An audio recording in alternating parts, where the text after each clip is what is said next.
Bienvenido a nuestro curso de Introducción a Big Data en la electiva de Psicología del Consumidor. Hoy vamos a aprender qué es un script, para qué sirve, por qué se usa y cómo funciona.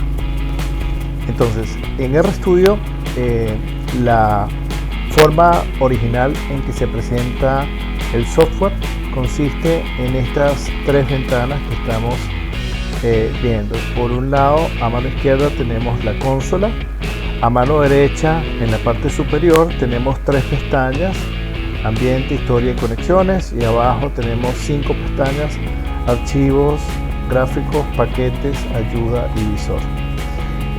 Dentro de RStudio vamos normalmente a trabajar en la consola si queremos hacer cálculos inmediatos o manipulaciones de objetos de forma inmediata. Por ejemplo, acá si coloco 2 más 2 y doy enter, voy a obtener como resultado el cálculo de esa suma.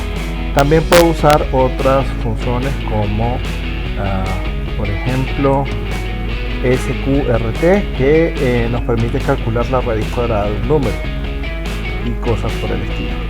Pero en ocasiones puede ser bastante útil usar un script. Para generar un nuevo script hacemos clic en este botón de la hoja blanca con el circulito verde acá, o podemos también ir aquí al menú archivo, en nuevo archivo, y escoger la opción de script, tal como la ven acá. Al hacer clic allá, vamos a observar que ahora se nos ha abierto una nueva ventana.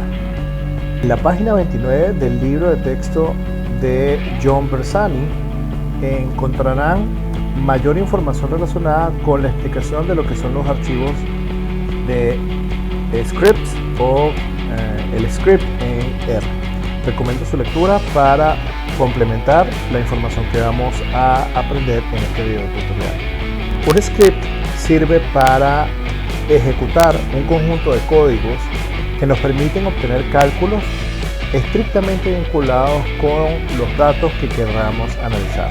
A modo de ejemplo, puedo mostrar un script que estoy desarrollando en compañía de un colega para la publicación de un trabajo. Si se fijan en el botón que vemos acá, que se llama Run o correr, que también se puede ejecutar pisando la tecla Control y Enter al mismo tiempo, podemos ejecutar cada una de las funciones que vemos enumeradas en esta parte de RStudio. La primera función que vamos a ejecutar en este caso es fijar cuál es el directorio de trabajo. Eso es lo que significa esta función, y al ejecutarla observarán que acá veremos cómo cambia la dirección de trabajo con la que vamos a trabajar. Ahí está, hemos definido cuál es la dirección del disco duro de esta computadora, a partir de la cual vamos a cargar datos. Esta segunda función que vemos acá nos permite cargar un archivo de datos llamado ddata, que se encuentra en esta dirección del disco duro. Entonces, para ejecutarla simplemente pisamos Control Enter, y acá a mano derecha observaremos que esa base de datos ahora me aparece aquí. Yo puedo borrar este objeto del entorno. Vean que ahora mi entorno está vacío, y volverme a parar en esta función y volverla a correr, y siempre voy a obtener como resultado la apertura de mi base de datos. Una vez cargados los datos, ahora es posible usar esa base de datos llamada D para generar otro conjunto de objetos. Por ejemplo, en esta línea número 10 voy a crear un nuevo objeto que va a ser una base de datos que va a resultar de aplicar la función filter que ya conocemos de nuestra clase. La función filter viene del paquete dplyr para generar un nuevo objeto llamado perspective. Como pueden ver, ahora la base de datos perspective tiene la misma cantidad de variables que la base de datos original D, pero tiene menor cantidad de observaciones. Eso es porque hemos pedido de forma explícita extraer solamente aquellas filas que tengan el valor igual a 1 en la columna que tiene este nombre dentro de la base de datos D. Si seguimos, ahora voy a generar un objeto llamado promedio que va a ser el resultado de aplicar la función min a la variable pers de la base de datos perspective.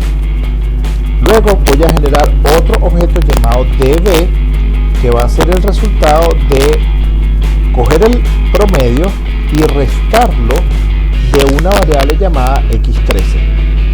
Luego voy a ingresar el valor de los valores de la variable db, este objeto que estamos viendo acá, dentro de la base de datos perspective, que si recuerdan inicialmente tenía el mismo número de variables, pero ahora le he incorporado una nueva variable específicamente en la línea número 21.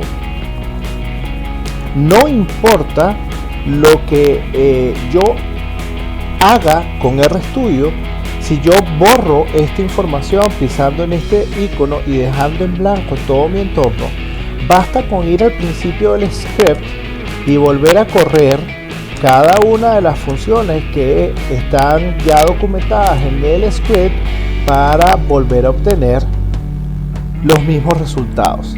La importancia de trabajar con scripts en lugar de trabajar directamente en la consola radica en el hecho de que cada vez que hacemos análisis de datos, bien sea en el contexto del Big Data o en el contexto del análisis experimental de datos en psicología o de datos de negocios o de mercadeo, muy usualmente, o mejor dicho, es muy común que el analista de datos haga análisis de sus datos no en una única ocasión, sino en varias ocasiones.